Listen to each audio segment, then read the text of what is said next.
So just a few quick points. Firstly, the most important thing to take away from your speech for me is that this crisis that we have in international relations is the product of purposeful, intentional foreign policy. In other words, of positive choices.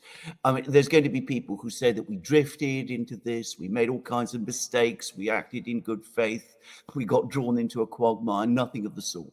We actually, and I say we because we Europeans are accessories in it, we actually made positive decisions that has directly led to this. In that respect, I have to say, I think your speech, Professor Sachs, to the European Parliament, it reminds me of the Pentagon Papers. Again, the Pentagon Papers showed the stages in which the United States made a series of decisions, purposeful decisions, that led to the crisis in Vietnam, the crisis in Southeast Asia.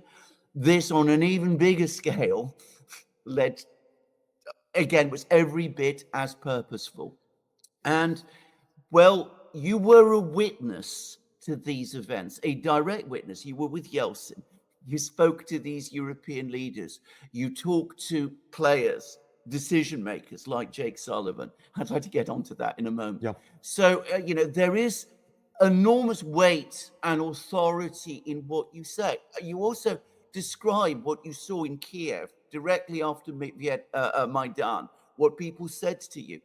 The most extraordinary thing, people on the eve of the events in South Sudan, you saw things there which were extraordinary things. The presence of the Americans there, and American senators and CIA agents and all the usual spooks and all of those people there. So this is an authoritative statement of policy, of what was going on. And we also have, this curtain lifting sometimes under those debates.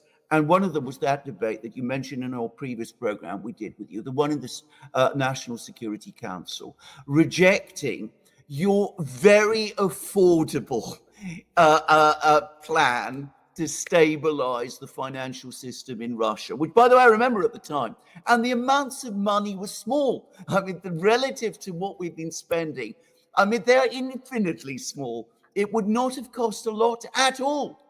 But no, and Alexander, just to say about that, as we talked about it, when I read the minutes of this National Security Council meeting, June 3rd, 1991, I was stunned at how idiotic these Americans were. But I can tell you the worst of them, the very worst, was a colleague of mine at the Kennedy School of Government, a man named Richard Darman, who was at the time the head of the Office of Management and Budget.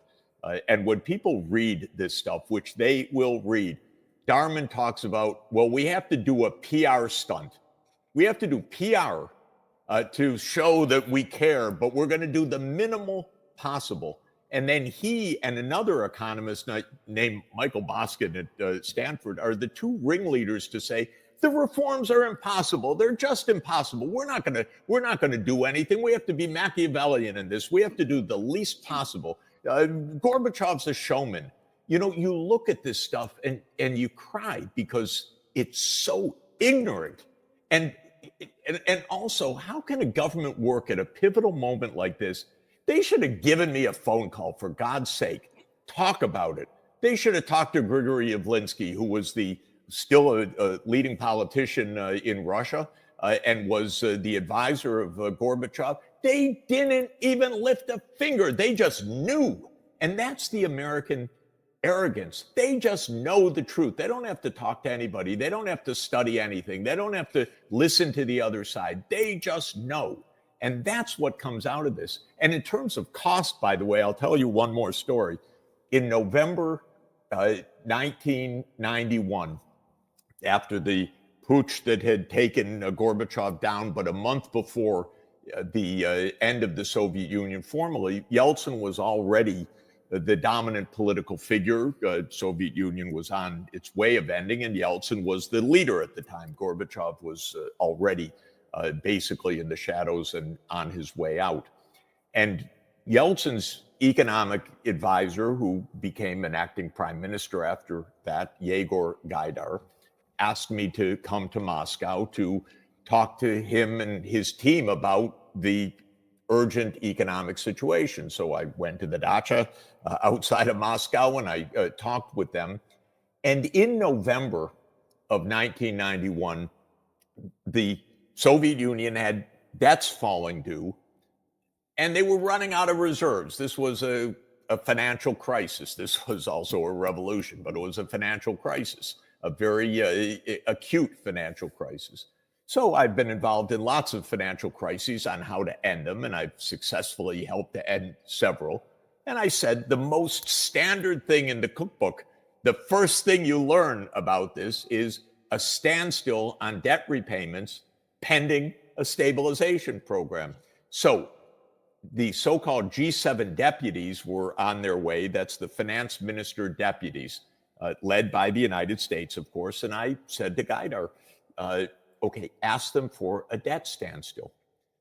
And I waited in the outside room as he went in and met the G7 deputies in November 1991. And he came out an hour later, ashen-faced. And I said, Yegor, what happened? And he said, they told me if we don't pay every penny on time, they will stop the food shipments that are on the high seas right now. They threatened the Soviet Union. They threatened the Russians. You must spend down every penny of your foreign exchange reserves. This is madness in the context of the end of the Cold War, trying to make peace, democratization. The United States is demanding something they wouldn't even demand in normal times, that every penny must be paid at every moment. So the stupidity is a big part of it, but it's the deliberateness of it that is, like you say, shocking. This is not accident. This is a combination of arrogance and stupidity. And cynicism. I mean, when people start quoting or bragging that they're going to be Machiavellian, I mean, what is that if not an admission of cynicism? And the same about the conversation you had with Jake Sullivan. Ukraine will never join NATO, but we can't say that in public. We're going to. I mean, it is. By the way, I remember. I was standing out, and I was skiing that day. I'm standing out in the freezing cold on my mobile, and I said, Jake, we're going to have a war over something that isn't actually going to happen, and you're not going to say it. And he said, Jeff, don't worry. There's going to be diplomacy. There's going to be no war. Of course, that's the man who said 2 weeks before October 7th, 2023, that the Middle East is the most quiet and stable that it's been for 2 decades. That's our political leadership, for God's sake. And he couldn't predict a war in a month, and he couldn't understand what was happening in the Middle East, and he's our national security advisor. Absolutely. Just to finish, go and read that speech. This is my advice to everybody who's watching this program. Read that speech through.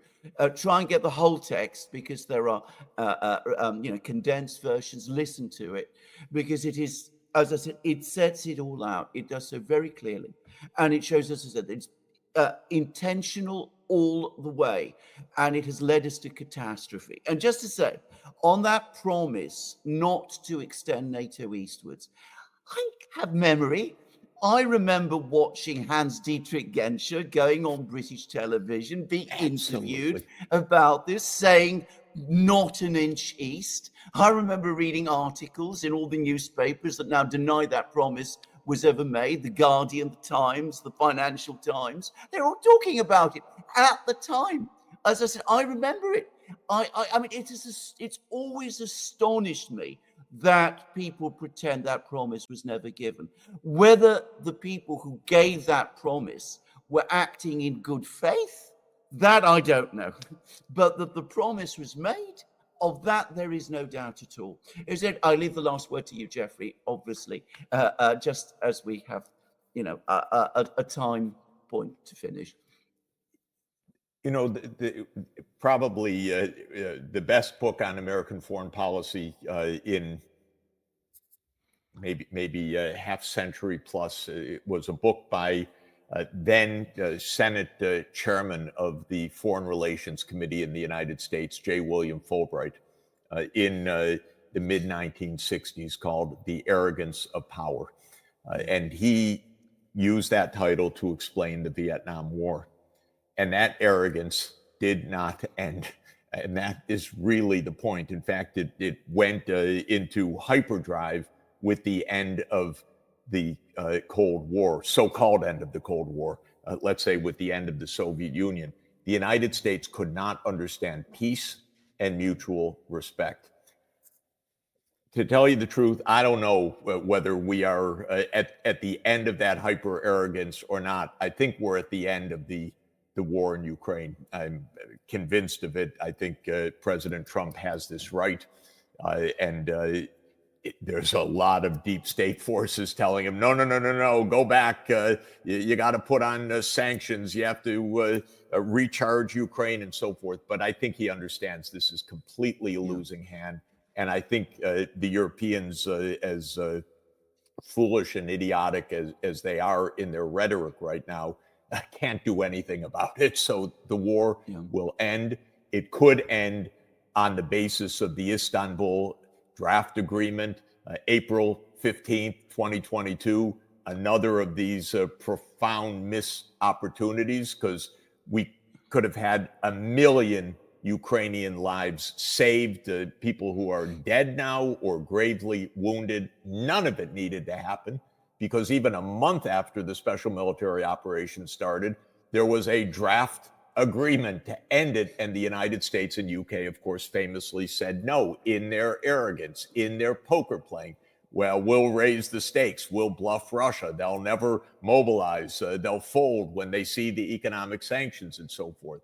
And that's probably 1 million or more casualties of Ukrainians since that moment. We have other conflicts. I hope we can talk about them soon. The Middle East scares the wits out of me, because Israel has controlled U.S. foreign policy for decades. I don't know whether that's over. I want Donald Trump to have an America foreign policy, not an Israel-made foreign policy.